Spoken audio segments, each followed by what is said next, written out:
더 빠르게 20대도 마감됐습니다. 50대, 60대 남았습니다. 이 말은 50대 60대로 답변을 해라. 네. 이 사람들 다 구속됐어요. 유시민 씨는 지금 불이 막 나고 있는데 그냥 불꽃놀이 정도로 지금 보고 있는 거야. 그다음 팩트 체크 셋. 일단 팩트 체크가 된 거 맞죠? 네, 더 이상 자세하게 안 들어가겠습니다. 여러분, 뭐 게시판이 뜨겁습니다. 팩트 체크 3. 김용의 탈락이 너무나 놀라웠다. 그리고 1, 2, 3 독수리 삼형제가 당신과 그죠? 그러니까 뭐 대의원이나 괴리가 권리당원과 있다. 달리 어마어마한 국민 여론조사를 통해서 되는 걸 보면서 야 이거 엄청난 걸 느꼈다. 뭐 이런 겁니다. 민심을 느꼈다. 자 보시죠. 근데 제가 진짜 놀랐다는 건 최고위원 선거 1, 2, 3위를 비주류를 시킨 거예요. 여론조사에서.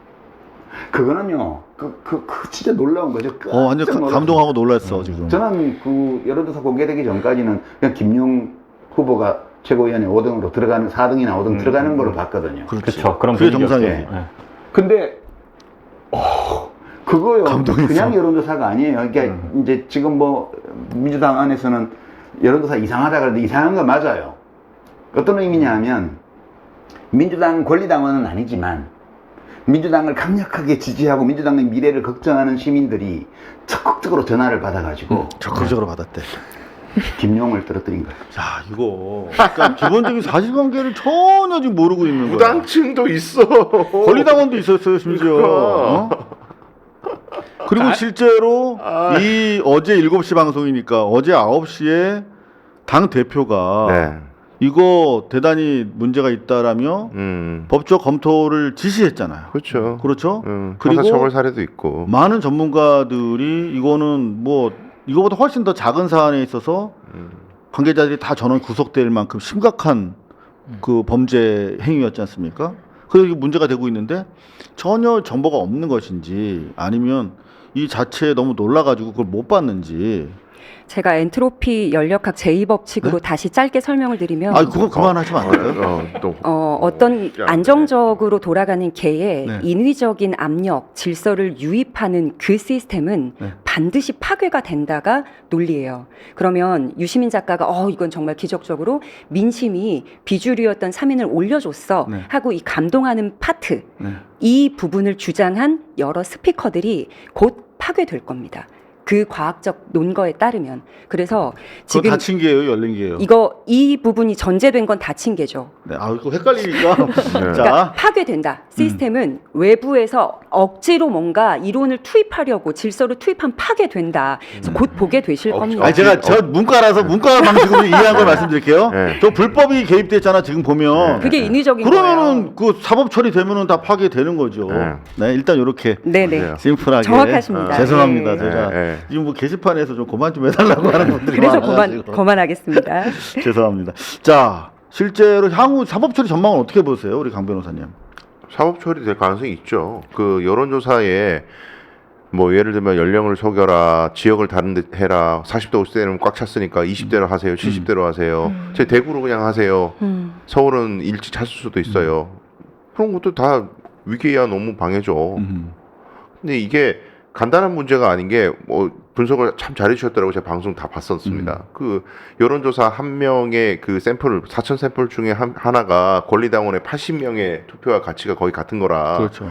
100명만 모집해도 8,000명분 선거가 된다는 거 아니에요. 그럼 4, 5, 2, 5, 6이 표차 다 뒤집어질 수 있는 거 아니에요, 최고위원 다 선거가. 뒤집혔어요. 네네. 100명 못 하겠냐? 그 쇼츠 보고 기다리는 사람 100명 안 되겠느냐? 공의 전화번호로 했었으면은 위력이 없었겠죠. 근데 070이니까 아무도 평소에 안 받는, 다 평소에 스팸 차단해 놓은 070을 누군가가 방송에서 전화 오면 이 이틀간 번호를 공개했잖아. 그 날짜도 딱 이틀로 한정돼 있고 번호도 공개돼 있으니까 요 이틀 동안 요 번호로 전화 오면은 이걸 하라. 근데 예를 들어서 반대 진영이라고 뭐 굳이 표현을 할게요. 뭐 김민석 후보 쪽 뭐 친명 후보들을 지지하는 그룹이나 이런 곳에서 역으로 우리도 하자. 하나도 없어요 지금 그런 게 없었죠. 없어요. 저는 80대 1인 것도 생각을 못했어요. 그럼요. 하고 네. 되고 나니까 여론조사가 튀고 나니까 우리가 그렇게 분석한 거지. 그 전에는 여론조사나 당심이나 뭐 크게 차이 나겠냐? 많이 나도 서울 경기하고 비슷하겠지. 왜냐하면 서울 경기가 제일 인구가 많으니까 여론조사도 인구 비례를 하기 때문에 얼추 그 정도 패턴이겠지. 그랬는데 한 번도 여론조사에서 1등한 적 없는 이성윤 후보가 1등을 하니까 이 뭐야? 이래가지고 분석하니까 이게 나온 거잖아요. 그렇죠. 근데 그게 위력이 야 그래도 전국 단위 여론조사를 어떻게 팀을 돌리고 그걸 해가지고 해 말도 안 되는 소리 하고 있네. 처음엔 그렇게 생각했는데 가만히 생각해 보니까 100명만 모집해도 그 전국 단위니까 가능했어. 네, 그러니까요, 실제로 오히려. 안심 번호가 아니라 그렇죠. RDD. 랜덤으로 RDD. RDD로 했잖아요. 그렇죠. 랜덤 디지털로 다이얼링 해버리니까 실제로 내가 다른 지역에 있다 하더라도 이쪽 지역으로 해서 응답할 수가 있는 거야. 그럼요. 그렇죠.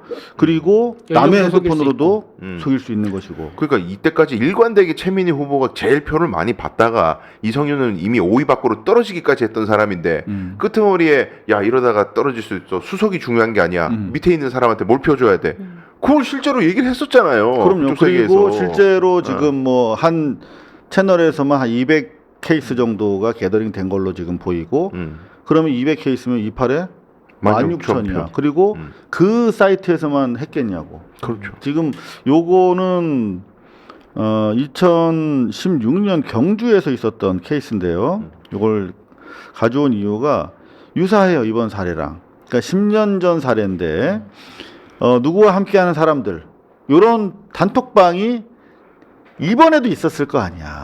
그죠? 그러면 거기에 들어가 있는 하나의 행동 대장이었단 말이야. 우리가 지금 얘기하는 S모 채널 같은 경우에 여기 보시면 여론조사 남자 40대 완료, 30대 마감입니다.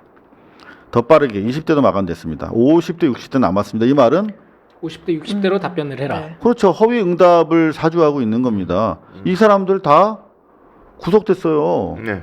그리고 이거는 훨씬 더 작은 한 개 단위에서 경주에서 있었던 사안인데도 이게 구속 처리가 됐고 연합뉴스에 따르면 2012년 좀 더 전에도 여론조사 조작 이정희 관악을 재경선. 여기 같은 경우도 아예 이렇게 작용했던 그 사람들 다 구속됐고 아예 재경선까지 갔습니다. 그러니까 이게 이번 같은 경우는 전당대회잖아. 하나의 그냥 지역에서 경선하는 게 아니라 그러니까 우리가 어마어마한 정당법상 업무 방해가 되는 이거를 뭐 자발적인 그 사람들의 뭐 약간 홍보 활동이나 자기들의 지지 활동 중 하나다 이렇게 넘어갈 수 있는 문제 아니에요. 처벌됩니다. 그래도. 네. 이건 워낙 명백하게 이 방송을 통해서 장시간 진행이 됐고 그리고 당 주요 관계자들도 인지한 것으로 보이는 부분이 많이 있습니다. 그리고 실제로 내부자에 대해서도 조사를 해야 되는 그런 상황이기 때문에 결과적으로 최고위원 재선거까지 가야 되는 상황이 오지 않을까. 상당히 심각한 사태를 지금 유시민 씨는 지금 불이 막 나고 있는데 그냥 불꽃놀이 정도로 지금 보고 있는 거야. 네, 전혀 이런 사람은 평론을 떠나서 그냥 대중적 말 자체를 하면 안 되는 그런 상황인 거죠. 자, 팩트 체크 3 뭐 코멘트 더 얹혀 주실 분들 계신가요? 그냥 뭐 이것보다 저는 침팬지 얘기한 게 더 짜증 나가지고. 아, 침팬지. 아니 그거는 너무 써먹던 건데. 그러니까 침팬지로 윤석열을 깠었잖아요. 윤석열 탄핵될 거라는 취지의 얘기를 하면서 무리해서 그 연합체가 무너지면은 우두머리 쫓겨난다고 좀. 근데 그 얘기를 요즘 이재명 대통령 보면은 윤석열 대통령이 생각난다. 탄핵 시킨다고 협박하는 거 아니에요? 아니 본인이 노무현 대통령 탄핵 때 그렇게 울며 불며 들려나가고 통곡하고 그랬던 기억이 있잖아요. 그때 탄핵 주도했던 게 민주당 아닙니까? 대통령 뽑아놨는데 우리 코어에 마음에 들지 않아. 그래가지고 탄핵을 주도했던 그 역사를 본인이 피해자로서 경험을 해놓고 이제 와서는 가해자 입장이 똑같이 돼가지고 이거 이재명 대통령 뽑아놨던 영 엉망이구만. 우리 탄핵시킬 수도 있어. 우리 내부 연합체를 지금 대통령이 스스로 해체하고 있다고 얘기를 하면서 이대로 가다가 탄핵될 수도 있다는 듯이 또 협박을 하는. 이건 뭐 거의 공론장에서 제가 봤을 때 더 이상 다루면 안 되는 사람이라고 봅니다. 많은 분들이 이제 정말 너무나 짜증난다, 뭐 일관된 댓글들 올려주고 계신데 그럼에도 불구하고 어제 7만에 가까운 사람들이 동접을 했고 지금 구독자가 20만 대에 불과한 장인수 씨 저널리스트. 사이트 지금 조금 전에 들어오기 전에 보니까 70만 이상이 누적으로 조회를 하고 있더라고요. 그리고 슈퍼챗만 해도 3천만 원 가깝게 바로 그 방송 중에 거쳤기 때문에 절대 우리가 무시할 만한 사안은 절대 아니라고 봅니다. 더구나 시사인에서 뽑은 가장 영향력 있는 사회인 3년 연속 1위를 달리고 있는 사람이에요. 저희가 가용한 양심적인 우리 그 공론장에서의 비판 목소리가 있어야 된다고 생각합니다.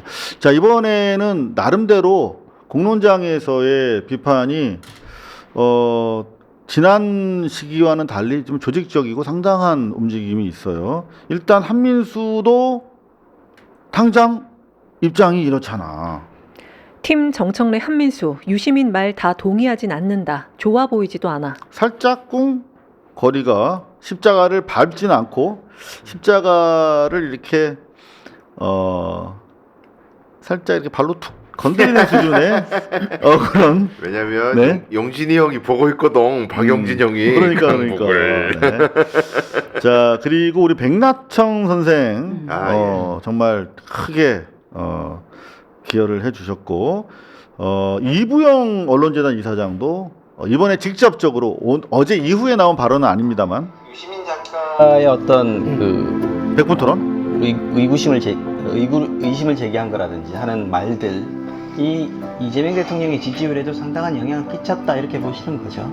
그렇게 만든 당을 만든 전력이 있는 사람이 이번에 또 다시 무슨 음모론을 내세우고 막 잃어버리니까 다시 지금 저 음모론에 걸려서 또 패망하는 게 아니냐라는 잠깐만 이사장님 이게 너무 안 계신 자리에서 이렇게 한 분을 이렇게 지목되는 느낌이 있어서 그런 네, 저 욕을 들어도 싸요.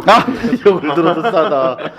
그러니까 열린우리당 케이스 말씀하신 것 같고요. 예. 지난번에 이어서 박홍근 또 장관이 박홍근 허무맹랑 유시민 함께 판 우물에 침 뱉지 말라. 좀 강력한 메시지들이 나오고 김준혁 의원 같은 경우도 여기 보시면은 영남 민주화 세력의 틀에 갇혀서 편향되게 보고 있고 호남민들의 숭고한 집단지상 이번에 정말 호남 시민들이 그렇게 엄청나게 더블 스코어 차이 가깝게 그렇죠. 무시해버리는 거죠. 판단해 주지 않았으면 저 조작된 여론 조사에 의해서 뒤집혔을 거 아니겠습니까? 정말 아찔한 순간입니다. 우리 백낙청 선생님께서 말씀하셨던 것처럼 당내 반란이 성공할 뻔했어요. 진압이 실패할 뻔했습니다. 그러니까 뭐 조작이다라고 결론을 이제 내진 않았지만 이제 어르신들의 집단지성 혹은 어르신들이 보기에도 이건 좀 많이 튀네 하는 여론조사 결과가 나왔기 때문에 지금 그 의혹을 가지고 수사를 받고 있잖아요. 그래서 그게 결론이 나면 우리가 확실하게 그래 여조 30%의 반영은 1인 1표 그러니까 당원 주권주의가 무너지는 어쩜 모순되는 지점이었어라고 자유롭게 말할 수 있을 것 같아요. 그래서 그러니까 실제로 그 전당대회 준비위원회에서 이런 부분까지도 다 검토를 하고 우리가 몰랐던 1대 80이라고 하는 부분까지도 다 고려를 해서 네. 권리당원은 물론이고 대의원까지도 1인 1표로 그러니까. 낮추는 마당에 그렇죠. 당원도 아닌 사람한테 80표 이상을 지금 주는 상황이 돼버린 거 아닙니까? 이런 말도 안 되는 논리가 이미 오래전부터 준비되어 왔다면 이거는 대단히 심각한 범죄, 조직 범죄다. 이건 그 부분까지도 전 들어가야 된다고 봅니다. 예. 주도하는 세력이 있다면 그걸. 그리고 정진욱 의원 같은 경우도 상당히 세게 저주의 독설가 유시민은 이제 작가가 아니라 무당이다. 무당은 맞춰야 산다. 여론 추이를 따라 대통령 지지율 30%대 간다에 걸었다. 그걸 실현시키기 위해서라도 저주의 강도가 더 세질 것이다. 이걸 악순환이라 한다. 그렇죠. 이거는 평론이 아니라 저주 그리고 이제 계속 앞으로 푸닥거리 할 것이다 라고 하는 것이고 조금 전에 더 민주혁신회의에서도 윤석열에 빗대서 근거도 책임도 없는 막말 이것은 규탄돼야 된다 그러면서 개가 지져도 기차는 간다 입장을 내줬고요. 저는 요게 이번에 성명 중에서 박지원 의원이 가장 큰 목소리를 내주셨다고 봐요. 지난 전대 때도 말씀을 주셨는데 이번에 상당히 강한 논조로 말씀을 주셨습니다. 제가 정리해드리면 이 백낙천 교수가 사실 이제 창작과 비평을 1966년에 발간하면서 우리 사회 뭐 지성계에 사실 뭐 살아있는 역사라고도 할 수 있는데 그분이 나섰단 말이야. 근데 이 박지원 의원에 따르면 DJ가 차기 대선 후보로 백낙천 교수를 찍었었다는 거예요. 이거는 이제 자기가 그래서 백낙천 교수한테 설득을 나섰기 때문에 이제는 얘기할 수 있는 거야. 그러면서 DJ가 이미 그 인정했던 통찰력인데 그 통찰력으로 지금 비판을 하고 있는 것이다. 비교할 수준이 안 되지만 유시민은 악평을 통해서 자신의 몸값을 놀리는 전술을 쓰고 있다. 아유, 상당히 세죠. 그리고 DJ 선거 때부터 이후 집권 5년간 갖은 요설로 DJ 정권을 흔들었지만 DJ는 유 작가의 비난과 달리 정반대로 성공한 대통령이 됐다. 내란 세력의 집권을 돕겠다면 커밍아웃하 그쪽으로 가라. 야, 유 작가 돌아오라. 분열의 길로 가면 다 죽는다. 같이 가자. 정말 불호령 사자후입니다. 그리고 최근에 제가 주목하고 있는 조하나 작가라고 계신데 이분이 이제 인문학적 방법으로 유시민을 혼내줍니다. 이거 짧은데 한번 보시면 또 후련하실 겁니다. 여러분들 화 많이 나셨을 테니까요.